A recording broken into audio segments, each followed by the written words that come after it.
습니다. 참 잘 오셨습니다. 네, 참 잘 오셨습니다. 네, 참 잘 오셨습니다. 오늘 드디어 성막 마지막 시간. 네, 어, 한 달 동안 성막에 대해서 알아보았는데요. 사랑하는 성도 여러분, 4주가 되었는데 혹시 어떠셨어요? 그 성막 그리고 신앙 회복이라는 주제로 성막을 알아보았는데, 하나님이 이스라엘 백성 가운데 하나님의 나라, 하나님의 백성, 하나님의 제사장, 그 민족을 만들기 위해서 그 언약을 맺어주시고 주신 이 성막에 하나님이 얼마나 놀랍고 큰 은혜와 사랑을 감추어 놓았는지 우리가 보게 됩니다. 사랑하는 성도, 우리의 삶 속에서도 마찬가지인 것 같아요.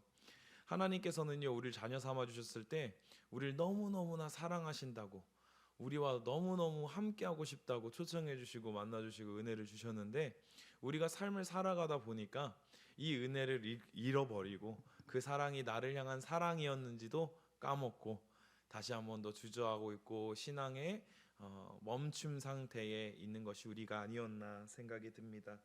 오늘 신앙회복, 성막을 통한 신앙회복 네 번째 이야기는요, 바로 지성소입니다. 4주 동안 우리가 좀 머릿속으로 딱 상상을 하면서 해봤으면 좋겠어요. 그 광야 가운데서 흰 세마포로 된 그 벽, 그리고 동쪽으로 난 문. 그 문은 어떤 문이었죠? 문턱이 없죠. 예. 넓죠. 예. 누구나 들을 수 있었죠. 그 문은 예수의 구원의 문이라고 했습니다. 들어갑니다. 들어가면 맨 처음 마주하는 게 뭐죠? 번제단. 번제단에 태워지는 그 제물들을 보게 되죠. 그리고 나서 뭘 보죠? 물두멍. 이제 물두멍을 지나서 어디로 가냐? 성소로 들어가죠. 성소에 가면 뭐가 있나요? 떡상, 촛대, 향단이 있죠. 거기서 하나님이 비춰주시는 유일한 빛, 그 촛대의 빛을 따라 이를 보게 되고, 그곳에서 기도의 향기를 올려드리게 되고, 그곳에서 주와 교제하게 됩니다. 그리고 오늘 그곳을 지나서, 주와 교제함을 지나서 이제는 주님이 임재하시는 곳, 가장 깊은 곳, 우리의 신앙 가운데 가장 깊이 있어야 하는 것들, 그거에 대해서 오늘 한번 보기를 소망하는데요. 사랑하는 성도 여러분, 오늘 이 지성소에 대해서 이야기 나누면서 우리의 인생 가운데, 우리의 마음속 가운데 가장 깊이에 두어야 될 걸 무엇인지, 하나님의 자녀들이 그 가장 깊이에 간직해야 될 게 무엇인지 다시 한 번 더 기억해 볼 수 있는 시간이 되기를 주님의 이름으로 축복합니다. 아멘. 지성소는요, 성도의 영에 해당되는 부분을 말한다고 이렇게 이야기합니다. 이곳은 하나님과 단둘이 영의 깊은 곳에 들어가서 대면하게 되는 곳이죠. 성막 안에서 유일하게 하나님이 임재하는 곳이 어디였습니까? 바로 언약궤가 있는 지성소였습니다. 하나님이 그곳에 임하시는데요, 우리가 저 사진을 보면, 저기 보면은 뚜껑이 있어서 언약궤가 안 보여야 되는데 저기는 이제 설명하기 편하게 언약궤가 보이죠. 예. 그 위에 속죄소로 이제 덮여져 있습니다. 그 안에는 언약궤가 있고 아론의 쌍난 지팡이가 있고 만나 항아리가 있습니다. 근데 그것을 이제 덮고 있어요. 그런데 그 위에 뭘 하냐면 1년에 한 번 대제사장이 들어가서 피를 뿌립니다. 피를 뿌리고 그곳에 임하시는 하나님을 보게 됩니다. 사랑하는 성도 여러분, 여기서 중요한 원리를 먼저 생각하고 오늘 우리가 강의를 들었으면 좋겠는데요. 이 하나님이 임재한 곳에 어떤 게 있냐면 두 번째 돌판이 있죠. 첫 번째 돌판은 그 우상을 성경으로 부서졌잖아요. 두 번째 돌판과 그 다음에 만나 항아리와 아론의 쌍난 지팡이, 그것을 덮고 있는 것, 그 덮고 있는 곳에 피를 뿌림. 그럼 사실 이 안에 있는 건 보일까요, 안 보일까요? 거기서 하나님의 임재 가운데 보이는 건 뭘까요? 뿌려진 피. 사랑하는 성도 여러분, 우리가 주의 보좌로 나아갈 때, 그 은혜의 자리로 나아갈 때요, 우리는 이 속죄의 피로 덮어서 갈 수 있다라는 것을 기억해야 합니다. 그 저 안에 있는 그 10계명은요, 율법 돌판이죠. 이것을 우리가 잘 지킬 수 있나요? 그렇지 않죠. 우리를 고발하는 장치죠. 어떻게 보면 우리의 죄와 우리의 연약함을 고발하는 장치예요. 근데 그걸 덮으시고 그 위에 뿌려진 피를 보고 그 피 위에 임재하신 하나님을 보게 했어요. 사랑하는 성도 여러분, 우리가 다시 한 번 더 기억했으면 좋겠습니다. 오늘 지성소를 통해서요, 우리가 무엇으로 덮인 인생인지, 무엇을 통해서 우리가 일어설 수 있는지, 무엇을 통해서 우리가 하나님의 자녀로서 나아갈 자격을 얻었는지 다시 한 번 더 기억해 보았으면 좋겠습니다. 사랑하는 성도 여러분, 우리가 전에는 육체로는 이방인이요 연약에 대해서는 관계없는 자로서 세상에서 희망도 없고 하나님도 없이 살던 자였습니다. 이렇게 하나님과 멀리 떨어져 있었습니다. 그런데 누구 때문에 가까워졌죠? 그렇죠, 예수 그리스도로 인해서 가까워졌습니다. 예수께서 자신의 몸을 바쳐 유대인과 이방인을 갈리게 했던 그 중간에 막힌 성막의 담을 허무셨어요. 우리가 기억합니다. 예수님이 다 이루었다 하시는 순간 휘장이 위에서 아래로 찢어졌습니다. 하나님과 원수되게 했던, 하나님과 가려웠던 그 모든 것이 열리게 되었습니다. 사랑하는 성도 여러분, 우리는요, 예수님의 사랑을 기억하면서 오늘 말씀을 연구해 보았으면 좋겠습니다. 하나님께서는 십자가의 죽으심으로 둘을 한 몸으로 만드시고 하나님과 화해시키시고 원수되었던 모든 죄의 요소를 십자가로 제거하셨습니다.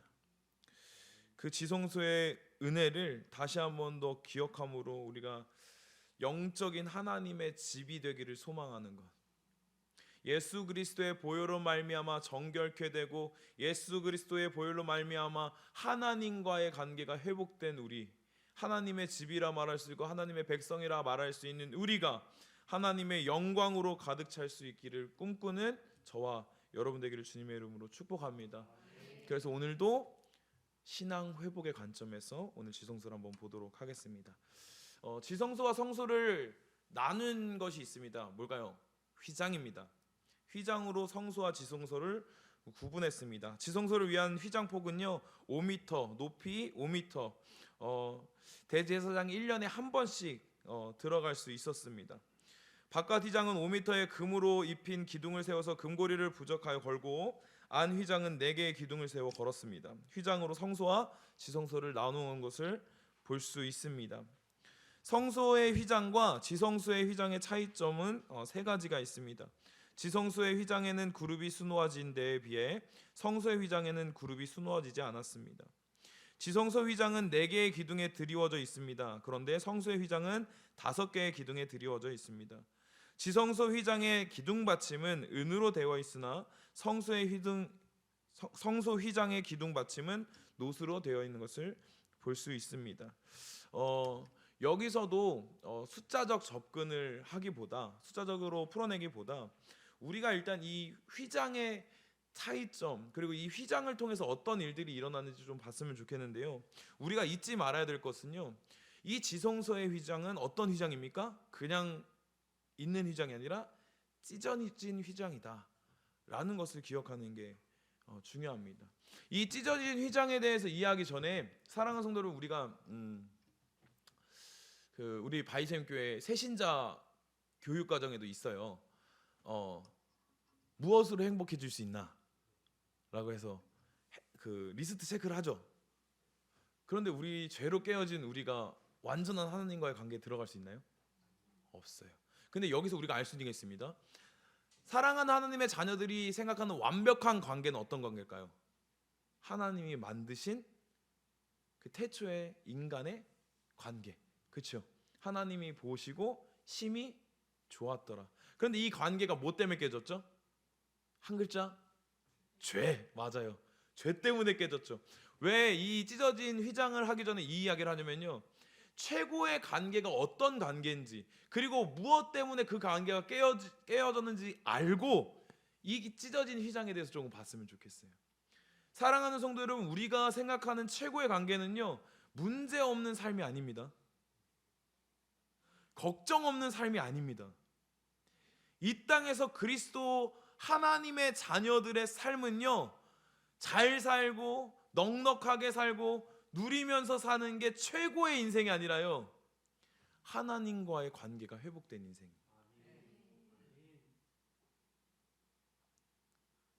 돈으로도 못 가고 건강으로도 못 가고 지혜로도 못 가는데요, 예수 그리스도만 가는 거. 사랑하는 성도들 믿으십니까?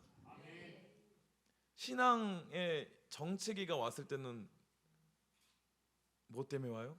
돈 때문에 오기도 하고 건강 때문에 오기도 하고 관계 때문에 오기도 하고 사랑이 없음에서 오기도 해요. 그렇죠? 그런데 오해하지 말아야 합니다. 우리 인생의 최고의 관계는 하나님과 온전하여짐에 있습니다. 이것을 기억하면서 우리가 찢어진 휘장에 대해서 보았으면 좋겠습니다. 사랑하는 성도, 우리가 히브리서 10장 20절의 말씀에 근거하여 너무나도 잘 알 수 있듯이 휘장은 예수님의 육체를 의미합니다. 그리스도께서 이 휘장을 영원히 열어놓으시기 위해서 십자가에 죽으셨고 율법의 요구를 다 들어주심으로 죽으실 때 누구나 들어갈 수 있게 휘장이 열린 것을 우리가 볼 수 있습니다. 사랑하는 성도 여러분, 여기 지성소에 하나님의 영광을 보기 위해서는요, 대제사장만 1년에 한 번씩, 그리고 그냥 들어갈 수 있었냐? 그렇지 않아요. 들어가서 하나님의 말씀을 어기거나 부정했다, 그럼 어떻게 합니까?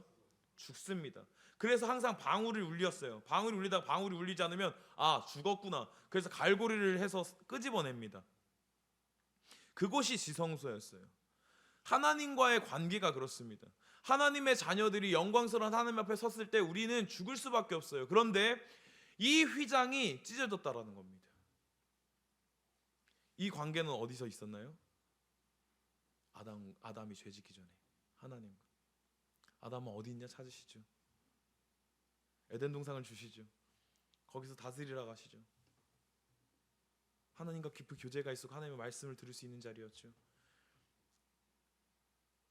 예수님께서 찢으심으로 말미암아 그 관계가, 그 막고 있던 것들이 찢어짐으로, 하나님께서 찢으심으로 그 관계가 열렸다라는 것입니다. 우리 여기 보면은 검은 글씨로 말씀을 써놨는데요, 에베소서 2장 14절 16절을 말씀을 조금 요약하면 죄로 막힌 담을 십자가의 희생으로 예수께서 허물어뜨리셨다라고 요약할 수 있다라는 것입니다. 그리고 출애굽기 32장 33절에 35절 말씀에요, 모세의 수건이라는 단어가 나오는데요, 이것은 구약 시대의 하나님의 백성들이 아직 완전한 하나님의 영광과 계시를 신약의 성도들처럼 직접 보지 못했기 때문에 수건으로 가리워졌다라는 표현을 하고 있다라는 것입니다. 그런데 주께로 돌아가면 그 수건이 벗겨진다고 하였습니다. 여기서 알아야 될 것은 이것입니다.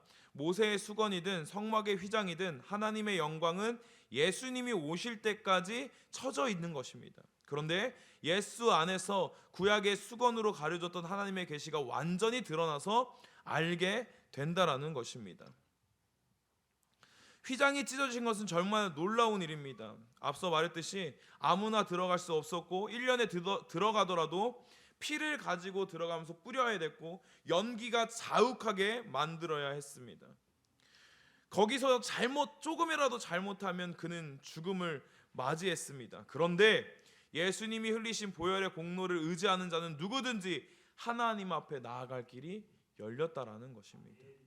사랑하는 성도 여러분, 우리가 여기서 기억해야 합니다. 최고의 관계는 하나님과의 깊이 누리는 관계인데 그 관계의 유일한 회복, 유일한 열쇠, 유일한 방법이 되시는 분이 누구시죠? 예수 그리스도. 그럼 좀 더 쉽게 풀어보겠습니다. 여러분들의 차가워진 마음과 식어버린 예배와 멈춰버린 눈물과 기도, 그 속에서 하나님의 사랑으로 돌릴 수 있는 유일한 열쇠는 뭘까요? 예수입니다.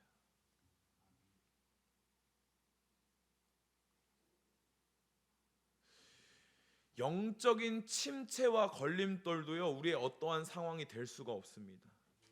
영적인 회복도 어떠한 환경이 아니라 오직 예수 그리스도를 통해서 영적인 회복을 이룰 수 있다는 것을 기억하는 저와 여러분 되기를 주님의 이름으로 축복합니다. 사랑하는 성도 여러분, 우리 휘장이 주는 영적 교훈은 이것입니다. 하나님과 막혀있던 이 휘장을 예수 그리스도 안에 있는 은혜로 제거하심으로 하나님과 가장 깊은 곳까지 들어가서 교제할 수 있게 하여 주셨습니다. 주님 안에서 죄가 사하여진 사람은 주의 능력으로 이 휘장이 제거되었기 때문에 구약시대처럼 대제사장의 중보가 필요 없이 언제든지 직접 그리스도의 중보만 가지고 하나님의 존재 앞에 나아가 주의 영으로 교제할 수 있게 되었습니다. 아멘. 여기서 알게 되는 것 한 가지가 더 있습니다. 신앙은 주체성입니다. 누구를 의지해서 가는 게 아니라요, 예수를 의지함으로 내가 하나님과 깊은 교제에 들어가는 겁니다.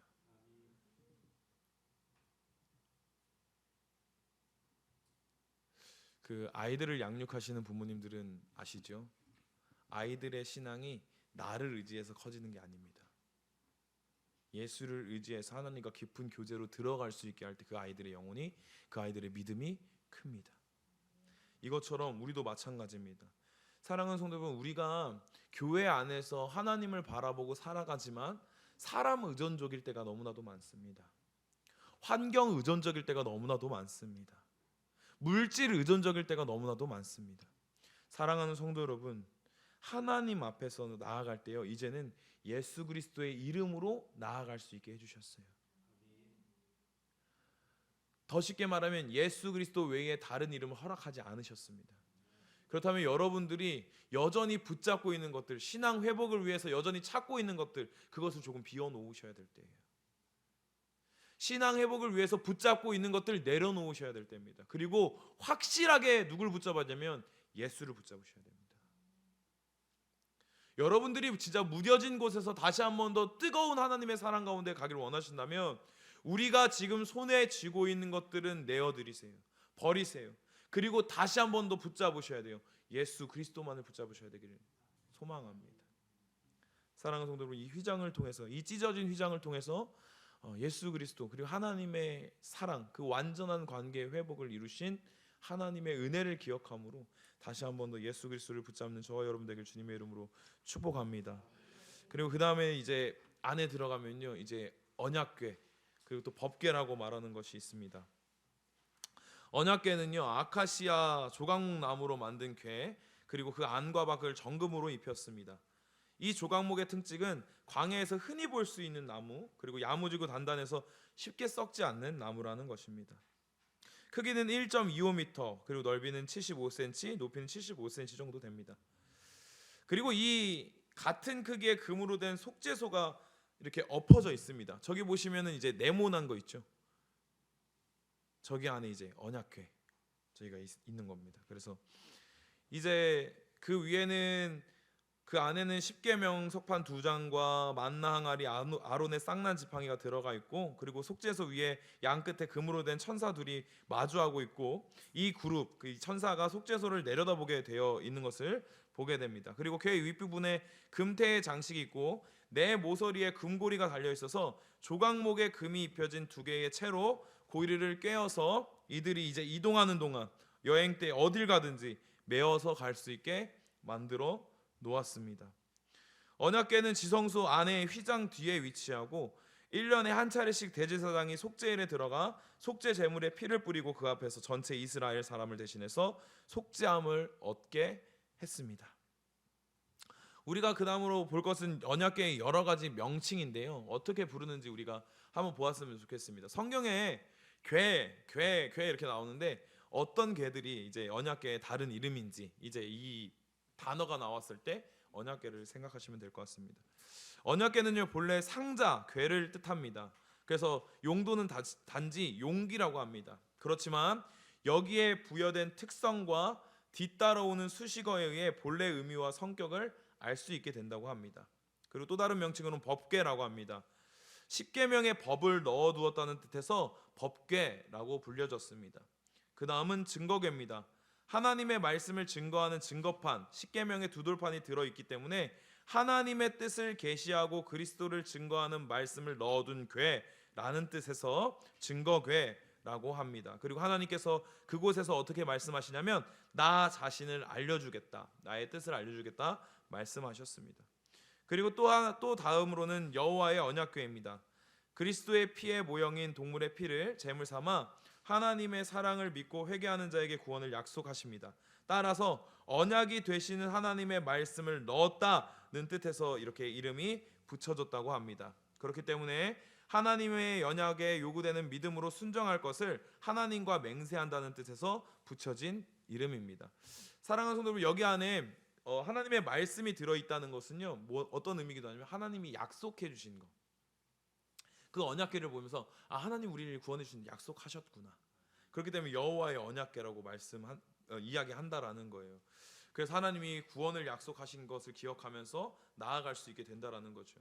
근데 이 언약궤는 여호와의 언약궤 할 때 언약을 선포하는 쪽, 하나님의 생혈이 흘러야 됩니다. 즉 희생이 있어야 된다라는 것이죠.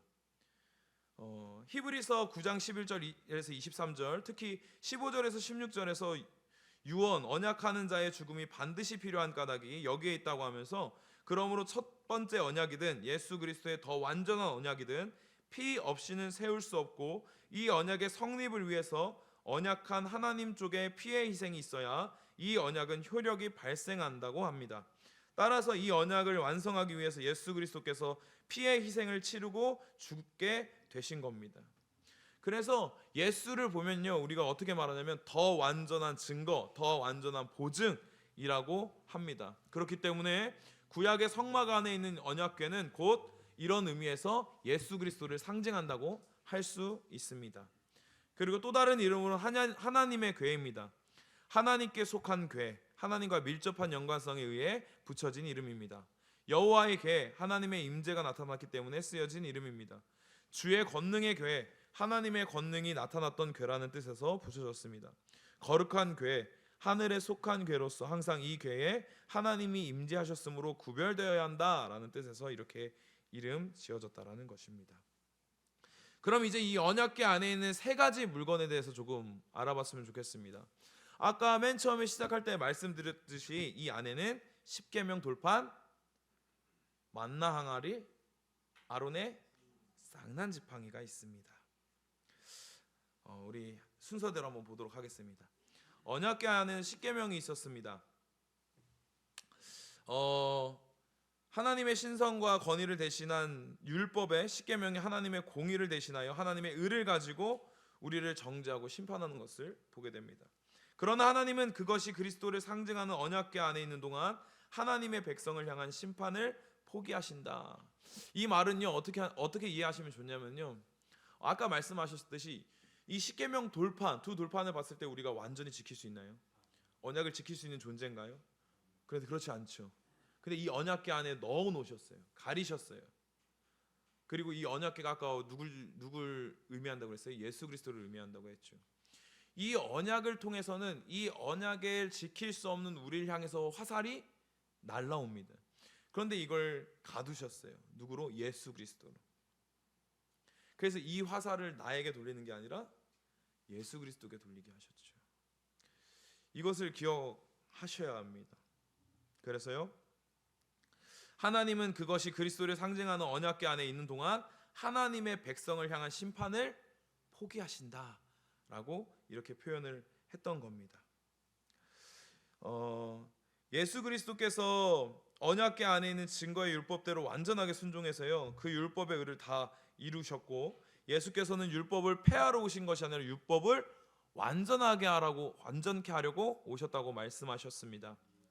그리고 우리 육신이 연약하여 율법의 요구를 들어줄 수 없으나 그 율법의 요구하는 바를 예수 그리스도를 통하여 완성하게 하셨습니다. 우리가 이 십계명 두 돌판이 안에 들어있는 걸 보면서요, 이것은 우리를 찌르지만 우리 가운데 그 지킬 수 없음에, 그 죄의 연약함 가운데 있는 우리를 누가 구원해 주시는지 우리는 볼 수 있게 되는 것입니다. 언약궤 안에는 만나가 든 항아리가 있습니다. 만나는 광야에서 먹던 하나님이 주신 양식이었습니다. 요한복음 6장 48절에서 51절에 이렇게 나옵니다. 이스라엘 백성들이 광야에서 만나를 먹었어도 죽었거니와 예수님은 하늘에서 내려온 산떡이니 사람이 이 떡을 먹으면 죽지 않고 영생을 한다고 하였습니다. 예수께서는 영원한 생명을 주는 하늘에서 내려온 만나시다라는 것을 알 수 있습니다. 사랑하는 성도 여러분, 우리가 이 언약궤 안에 든 만나를 보면서요, 뭘 알아야 되냐면요, 이들이 광야 생활 가운데 하나님의 은혜 가운데 만나를 먹었습니다. 하나님께서 그들의 생명과 그들의 굶주림을 이기게 하신 요소예요. 그런데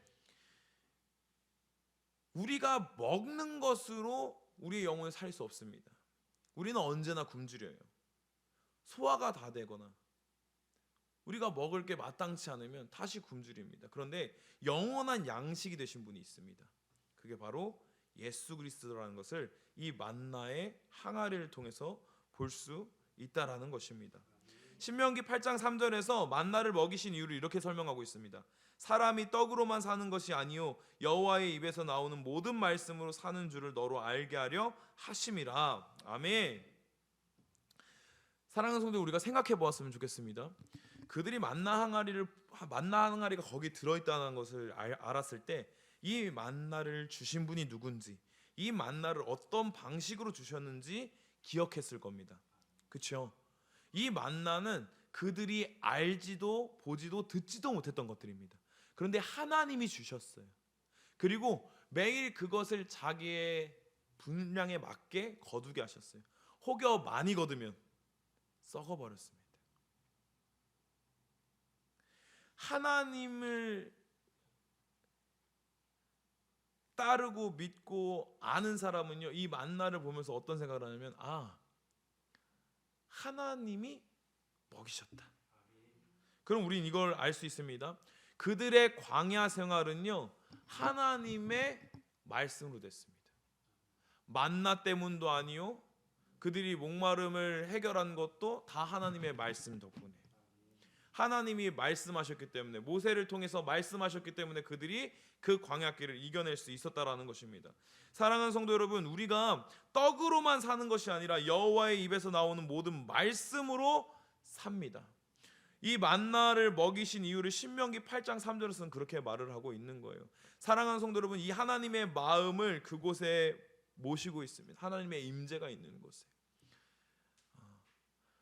하나님의 임재가 있는 곳에는요, 우리가 이 땅의 것으로만 살아가는 것이 아니라 하나님의 말씀으로 살아간다는, 하나님의 말씀으로 이겨내고 하나님의 말씀으로 나아가게 한다는 것을 알게 합니다.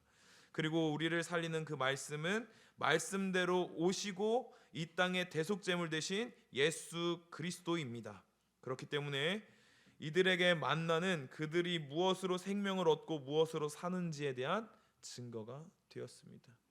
우리의 하나님의 임재가 있는 곳에서 우린 예수 그리스도를 보면서 다시 한 번 더 무엇으로 생명을 얻고 무엇으로 사는지 확인해야 합니다. 그리고 그 증거가 되신 예수님을 만나야 합니다. 그리고 마지막으로는 언약궤 안에는 아론의 쌍난 지팡이가 있었습니다. 민수기 16장 17장에서 지도자의 문제를 시비한 고라의 반역으로 인해서 많은 사람이 죽고 나서 이스라엘 백성이 아론과 모세에게 나와서 이 일로 인해 문제를 삼게 됩니다. 그런데 이게 왜 문제가 있냐면요, 하나님이 세운 사람에 대한, 하나님이 거룩하게 세운 사람에 대한 도전이었습니다. 근데 하나님은요, 하나님이 세운 사람에 대한 도전을 하나님에 대한 도전으로 받으셨어요. 그래서 이때 연병을 보내서 14만 7천 명이나 죽게 하셨습니다. 그리고 이 쌍난 지팡이를 통해 하나님이 세우셨음을 다시 한 번 더 보여주셨습니다. 그런데 여러분들 아셔야 될 게 있습니다. 이때 이들이 종류별로 지팡이를 내는데요, 이 지팡이는 마른 나무들이었습니다. 그런데 이 나무에서 하나님께서 그 단시간에 어떻게 하냐면 꽃이 피고 열매를 맺게 하셨습니다. 죽음에서 새 생명을 주셨다라는 것입니다. 마른 나무가 열매가 맺기까지 하나님이 역사하셨다라는 것입니다.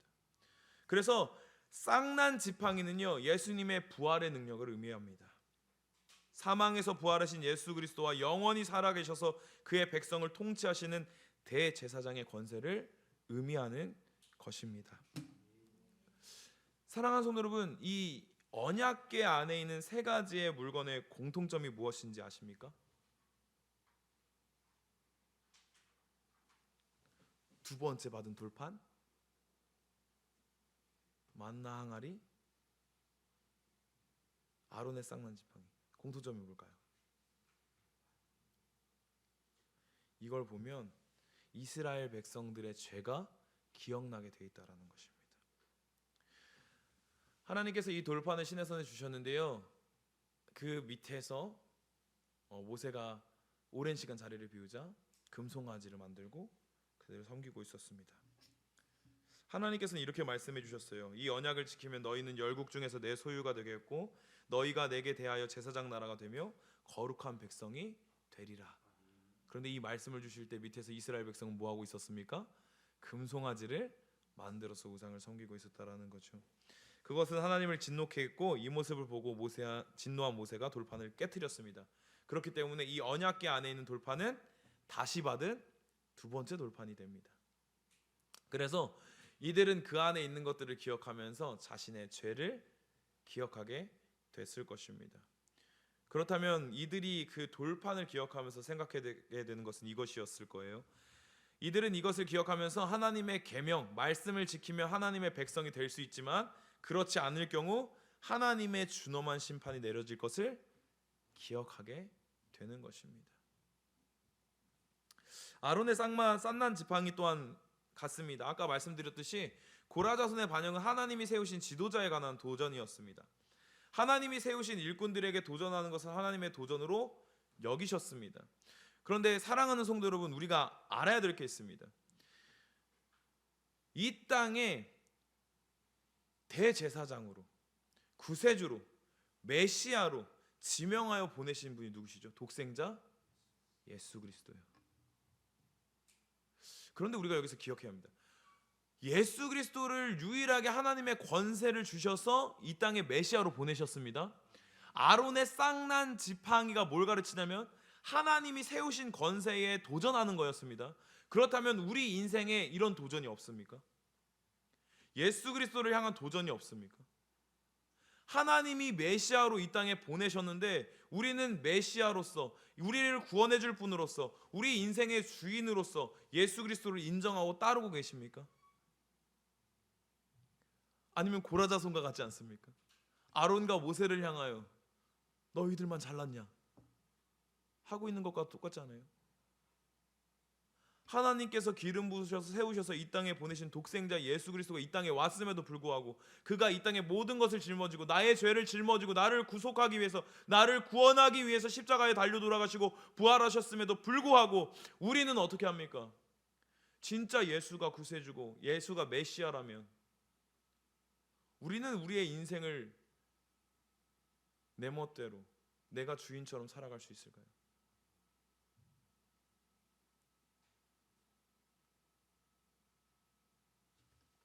아론의 쌍난 지팡이를 보면서 이들은 하나님의 세우심, 하나님의 일하심에 대해서 굴복했을 겁니다. 이해되지 않지만 하나님이 세우신 자들을 보면서 하나님이 세우셨기, 하나님의 일이셨기 때문에 따라갔을 겁니다. 만나가 든 항아리입니다. 만나는 광야길에 건넌 이스라엘 백성이 하나님 주신 매일마다 내려주신 양식이고 하나님의 은혜였습니다. 그런데 이스라엘 백성이요, 민수기 11장 4절에서 5절 말씀에 보니까 애굽 땅에서는 고기도 먹고 생선도 먹고 먹을 것이 많았는데 이제는 만나밖에 없다고 불평합니다. 그리고 결국 그들은 탐욕으로 인해 재앙으로 심판당하는 것을 보게 됩니다. 사랑하는 성도 여러분, 만나를 보면서요, 하나님 우리를 이렇게 먹이셨구나가 아니라요, 그렇게 하나님께서 먹이셨음에도 불구하고 애굽의 고기와 애굽에서 종살이하면서 먹던 그 음식들을 찾는 게 그들의 모습이었습니다. 하나님의 은혜 속에서도 죄의 종노릇하고 은혜 속에서도 다른 것이 더 은혜가 있다라고 말하는 것이 우리의 모습입니다. 우리가 만나를 먹으면서도 애굽의 고기, 애굽의 물고기, 애굽의 좋았던 것들을 꿈꿨던 그 이스라엘 백성과 다를 것이 있습니까? 하나님의 은혜 가운데 있으면서도 다른 것을 탐하고 다른 것을 꿈꾸고 있는 것이 우리의 모습은 아닙니까? 사랑하는 성도 여러분, 결국 이들은 탐욕으로 인해 재앙으로 심판당하는 것을 보게 됩니다. 그럼 이 세계는 무엇입니까? 이들의 죄를 보게 한다라는 거예요. 이들의 연약함을 보게 한다라는 거예요. 하나님 앞에 불순종했을 때 하나님이 주신 은혜 가운데 우리의 욕심을 내고 우리의 불순종으로 죄를 지었을 때 그들이 어떻게 되는가? 하나님 앞에서 연약한 우리의 모습, 죄가에 담긴 우리의 모습을 보게 됩니다. 그런데 하나님께서는요, 그것을 언약궤에 담으시고 덮으셨어요. 그리고 그 위에 핏부림으로 그들의 죄를 용서하셨습니다. 그런데 여기서 신기한 거 한 개가 더 있습니다. 그게 뭐냐면 이 언약궤가 이제 이 이스라엘 백성의 선봉에 선다라는 거예요. 우리의 죄악과 우리의 연약과 하나님 앞에 불순종함이 담겨있는 그 언약궤가 앞장선다라는 거예요. 사랑하는 성도 여러분, 우리의 인생도 그렇지 않습니까? 우리의 연약이 담긴 에피소드, 보혈로 이겨낸 에피소드, 예수 그리스도가 일어서게 한 에피소드, 그 힘이, 그 능력이 예수 그리스도께서 이 땅에 살아계심의 증거가 됐던 내 인생의 그 일들이 우리의 힘이 되지 않습니까? 언약궤는요 이제 선봉했습니다. 그래서 그들이 요단강을 건널 때에도 그들이 어디로 이동하든지 언약궤는 항상 앞장섰습니다. 사랑하는 성도 여러분, 지금 겪는 상황과 어려움들, 여러분 마음 가운데 있는 불편함, 그것을 결국에 하나님께서 이기게 하실 겁니다. 그리고 그것을 하나님이 살아계신 증거로 삼으실 겁니다. 사랑하는 성도 여러분, 우리의 연약이 담기고 우리의 불순종이 담기고 우리의 연약함과 우리의 더러움이 담겼지만 하나님의 은혜로 덮여졌을 때 그것이 우리의 선봉이 됩니다. 더 쉬운 말로 사랑하는 하나님의 자녀들의 인생에 앞장서는 힘은 은혜입니다. 여러분들이 지금 있는 상황과 환경 가운데 앞장 세워야 할 것은 예수 그리스도의 보혈의 은혜입니다. 여러분들이 다른 무기를 찾지 마시고 여러분들 가운데 이미 부어진 그 보혈의 능력, 예수 그리스도의 은혜와 능력으로 나아갈 수 있기를 주님의 이름으로 축복합니다. 다음은 이제 쉬운 자입니다. 저기 위에 있는 이제 뚜껑이라고 생각하시는 그 건데요. 이 속죄는요, 대제사장이 이스라엘을 대신하여 1년에 한 차례씩 하나님을 만나는 곳이었습니다. 힐라스테리온이라고 해서 은혜의 자리, 속죄의 제물이라고 하는 카파르라는 동사에서 파생된 말입니다. 그런데 창세기 6장 14절에서 하나님께서는 노아의 방주의 역청으로 안팎을 칠하도록 하셨는데 이때 역청과 속죄소를 같은 단어인 카파르로 사용하는 것을 보게 됩니다.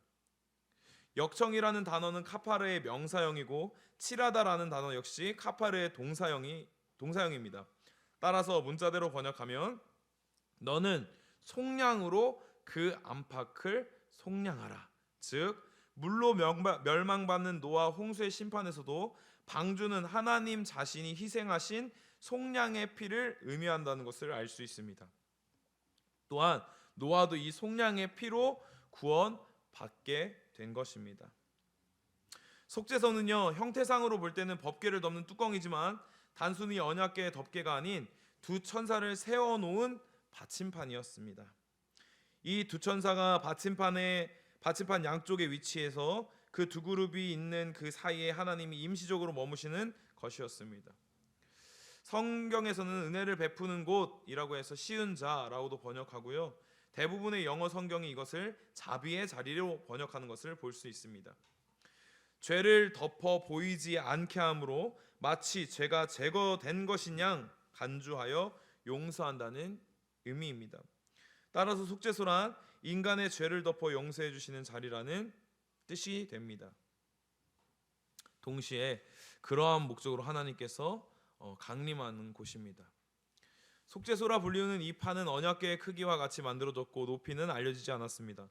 정금으로 만들어진 이 뚜껑의 양쪽 끝에는 금으로 된 두 개의 그룹 천사가 서 있었습니다. 이 두 그룹은 날개를 활짝 펴서 속죄소를 덮고 있었습니다. 이 속죄소는 궤 위에 얹게 되어 있었습니다.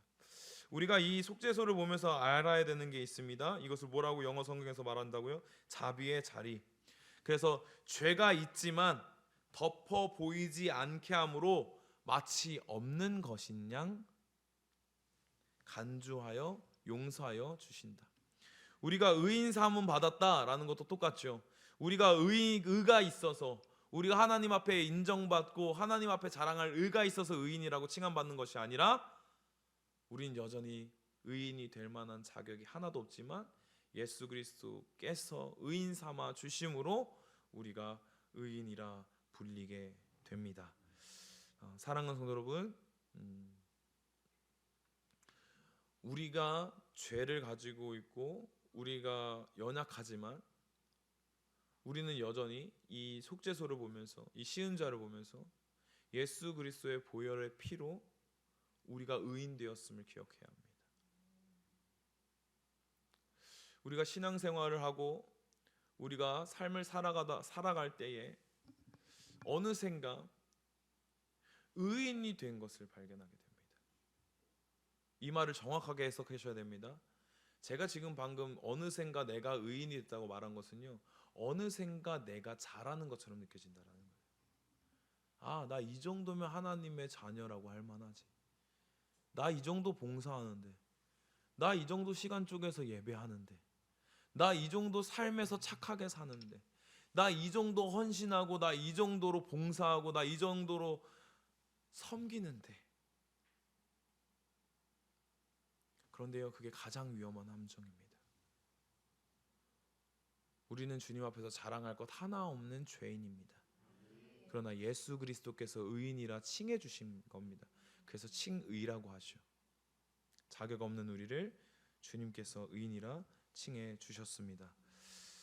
속죄소에서 있는 일에 대해서 조금 소개해 드리려고 합니다. 언약궤는요, 속죄소의 피 아래에 있습니다. 언약궤에 있는 율법은 여전히 죄의 삭은 사망이라고 고발합니다. 하나님께서는 의로우시기 때문에 율법의 공의를 폐하지 않으십니다. 그렇다고 의로우신 하나님께서는 한편 사랑이시기 때문에 인간의 죄 있는 그대로 두어서 율법의 공의대로 죽게 할 수도 없습니다. 그래서 만드신 것이 공의가 고발하는 것은 그대로 시행하되 인간의 죄를 제거하는 방법, 그 대책으로 죄 있는 당신의 백성을 구하시고 은혜를 베푸신 유일한 대책, 언약궤 안에서 여전히 죄를 고발하고 있는 율법을 하나님 자신의 희생의 피로 가리고 덮어서 죄 없는 것처럼 여기는 방법이 강구되었던 것입니다. 희생의 피로 율법의 요구를 대신 들어주셨습니다. 죽어야 하는데 하나님께서 그 유일한 대책이 되어 주셨습니다. 그리고 그 피를 속죄소 위에 뿌려서 언약궤 안에 있는 율법의 송사를 막게 하셨습니다. 인간의 죄를 하나님이 속죄하심으로 은혜로 덮은 것입니다. 이로 인해 죄가 가리워지고 하나님의 피와 은혜의 희생이 부어진 그곳에서 하나님께서 강림하신다라는 것입니다. 그럼 여기서 보아야 될 게 있습니다. 하나님이 강림하신 곳이요, 왜 의로워진 걸까요? 그럼 먼저 이거부터 생각해 보겠습니다. 하나님이 아무데나 임재하실까요? 그렇지 않아요. 지금 지성소에 임재하신단 말이에요. 그런데 그 덮개 안에는 뭐가 있어요? 죄의, 그렇죠, 이스라엘 백성의 죄를 떠올리게 하는 것들이 있어요. 근데 그걸 덮고 피를 덮음으로 그곳에 임하여 주셨어요. 우린 여기서 하나님의 마음을 알아야 합니다. 어떤 마음이요? 여전히 우리는 연약하고 죄인일 수 있습니다. 그런데 예수 그리스도의 피로 말미암아 언약은 우리를 송사하고 저를 죽여야 합니다, 저가 죄인입니다 말하지만 예수 그리스도로 말미암아 그 사랑을 이루어 주셨다라는 것입니다. 여러분, 신앙의 회복은요 예수 그리스도의 사랑의 은혜로 시작됩니다. 사랑의 은혜로 이루어져 가는 거예요. 우리가 다시 한 번 더 그 사랑의 덮임으로, 그 보혈의 피의 덮임으로 다시 한 번 더 하나님께 의롭다 여김받고 하나님의 사랑을 누릴 수 있는 믿음의 자녀가 되기를 주님의 이름으로 축복합니다. 누구든지 그 피를 믿으면 속죄함을 받습니다. 사람은 피를 범하여서 하나님의 요구에 이르지 못하지만 그리스도의 속량을 입어서 하나님의 은혜로 값없이 의롭게 하여 주심을 받게 되는 것입니다. 그런데 여기서 이제 속죄소에 들어간 대제사장의 모습을 봅니다. 대제사장은요 가서 아무런 말도 하지 않습니다. 그냥 피만 뿌립니다. 희생 제물의 피만 그곳에 뿌릴 뿐입니다. 그렇다면 우린 여기서 알 수 있습니다. 제물의 그 희생 제물의 예수님을 뜻하는 그 희생 제물의 피만이 우리를 대신해서 하나님께 말한다라는 것입니다. 우리가 하나님과 만나는 은혜의 자리에서요 우리는 아무 할 말이 없습니다. 다른 말로는 이렇게 하고 싶어요. 아무 자랑이 없습니다. 단지 그 피가 말할 뿐이고 우리는 그 피를 의지할 뿐입니다. 사랑하는 성도 여러분이 이 시은좌를 보면서 다시 한 번 더 그 의롭다 여겨주신 하나님의 사랑을 기억했으면 좋겠습니다. 결국 그 은혜, 하나님의 영광과 임재가 있는 자리는요 어떤 거냐면 하나님의 사랑을 제외하고는 갈 수 없는 나를 발견하는 거예요. 예수 그리스도의 그 보혈이 없이는 갈 수 없고 희망이 없고 아무런 가망이 없는 나를 발견하는 겁니다. 그래서요 가장 깊은 곳에서 우리가 할 수 있는 태도는 뭡니까? 우리는 아무 말도 하지 않고 그의 피를 의지하는 것밖에는 없게 되는 겁니다. 사랑하는 성도 여러분, 우리가 4주간 보았고 오늘 지성소를 연구해 보았습니다. 사랑하는 성도 여러분, 우리가 하나님께로 가까이 가는 길, 하나님의 자녀로서 성숙해 가는 길 힘들고 어렵다고 생각합니다. 그런데 그렇지 않습니다. 하나님이 계시는 가장 그 깊은 곳에 뭐가 있었냐면요 결국 나의 자랑, 아무것도 말할 수 없는 나의 모습이 있었어요. 그리고 그 모습 위에 의롭다 칭해 주시는 예수 그리스도의 사랑이 있었습니다. 여러분들의 신앙의 회복이요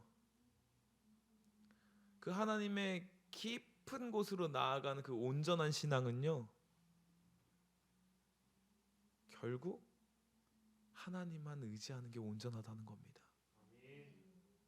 신앙의 회복은요 내가 다시 열심을 회복하고 내가 다시 뛸 수 있는 힘을 찾고 내가 다시 한 번 더 어디 가서 자랑할 수 있을 만큼 의로운 일을 해서 그 신앙의 성숙을 이루는 게 아니라요 신앙의 원래 모습이 그거더라고요. 주님 나는 죄인입니다. 주님 나는 자랑 없습니다. 주님 피만 의지할 뿐입니다. 우리 결론을 좀 내리고 싶습니다. 우리가 4주 동안 성막 신앙회복이라는 시선으로 연구를 해보았습니다. 성막을 통해 하나님께서 백성 삼으신 이들에게 남겨주신 신앙의 원리들을 우리가 발견할 수 있었습니다. 성막의 문은 하나고 크고 문턱은 없었습니다. 이 문은 지성소에 있는 하나님의 임재까지 가는 첫 단계이며 유일한 문이었습니다. 사랑하는 성도 여러분, 우리가 신앙 회복으로 들어가는 그 문은요 예수 그리스도밖에 없습니다.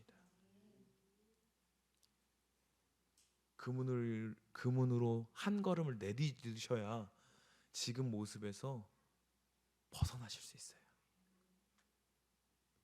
그리고 믿음으로 들어선 자들은 제단 앞에 서게 돼요. 그곳에서 나의 죄 때문에 죽어가는 재물들을 보게 됩니다. 그리고 그곳에서 회개함으로 구원을 경험하고 그리스도의 희생을 힘입어 나아가게 됩니다. 힘들고 지치실수록 무뎌질수록 회개하십시오. 우리의 연약을 고백하는 우리가 되기를 소망합니다. 그리고 그 이후에 우리는 물두멍 앞에 서게 됩니다. 여러분, 신앙은요 다른 걸 보는 게 아니라요 나를 보는 거예요. 물두멍에서 보는 것은 나의 피범벅된 모습이었습니다. 내 오염된 모습이었습니다. 그리고 다시 한 번 더 그 물로 정결케 합니다. 사랑하는 성도 여러분, 우리가 다시 한 번 더 신앙의 정체기, 그 신앙의 깊은 어둠 가운데 있다면 그 물두멍을 바라봄으로 다시 한 번 더 우리의 죄를 씻고 정결함으로 말씀으로 늘 주 앞에 나아가기를 소망합니다. 그리고 그리스도와 한 몸으로 교제하는 자리, 성소로 들어가게 됩니다. 그곳에서 우리는 생명의 말씀을 먹고 깊은 하나님의 교제 속에 들어가게 됩니다. 동시에요, 이 깊은 교제와 함께 무엇으로 살게 되냐면 금초대의 불빛으로만 살아가게 되는 것입니다. 사랑하는 성도 여러분, 우리가 이 땅을 살아갈 때 우리의 살아갈 길과 방향과 빛이 되시는 분은 오직 성령님이 인도해 주시는 것밖에 없습니다. 성소 안에는요 유일한 빛이었어요. 여러분들 인생에도 많은 빛이 있는 것 같지만 유일한 빛입니다. 여러분들이 따라가고 여러분들이 쫓아야 될 것은요 성령님을 가는 것밖에 없습니다. 그런데 이 길은 무엇이 되냐? 성령님이 조명해 주시는 말씀입니다. 여러분들이 그 말씀을 따라 살아갈 수 있는 믿음의 자녀가 되기를 소망합니다. 그리고 향단에 이르러서요 우리는 기도의 능력을 힘입어 나아가게 됩니다. 사랑하는 성도 여러분, 우리의 기도는 너무나 형편없습니다. 그런데요 우리가 뭘 힘입냐면 그리스도의 중보를 힘입는 것입니다. 우리가 예수 그리스도의 이름으로 기도합니다. 여러분, 우리가 중보자 되시는 이의 힘을 힘입어 기도했으면 좋겠습니다. 나의 힘으로, 나의 열정으로 내가 할 수 있는 만큼 하는 것이 아니라 예수 그리스도께서 나에게 허락하시는 만큼 은혜의 자리로 나아갈 수 있는 저와 여러분 되기를 소망합니다. 이 시간을 흘러 깊은 임재가 있는 곳에 들어갔을 때 사랑하는 성도 여러분, 우리가 다시 고백하는 것은요 우리의 죽음을 속죄의 피로 면제받는다는 것. 의로운 것 없고 자랑할 것 없는 우리가 다시 한 번 더 매일매일 삶에서 주님이 주신 은혜와 안식 안에 살아간다는 것을 깨닫게 된다라는 것입니다. 사랑하는 성도 여러분, 이보다 좋은 관계가 있을까요? 하나님의 자녀들이 내 1분 1초 하루하루가 하나님이 주신 거다 라는 이 고백보다 큰 것이 있을까요? 신앙의 회복은 이런 것이 아닐까요? 하나님이 내 모든 것을 이루어 가시는구나. 주님, 제 삶이 다 주님의 것입니다. 사랑하는 성도 여러분, 우리가 성막을 통해 남겨주신 하나님의 은혜와 사랑을 보면서 다시 한 번 더 믿음으로 이 땅을 살아내고 다시 한 번 더 예수 그리스도로 말미암아 이 자리를 박차고 신앙의 회복이 있는 믿음의 자녀들에게 주님의 이름으로 축복합니다. 아멘. 우리 이 시간 이 찬양하고 함께 기도했으면 좋겠습니다.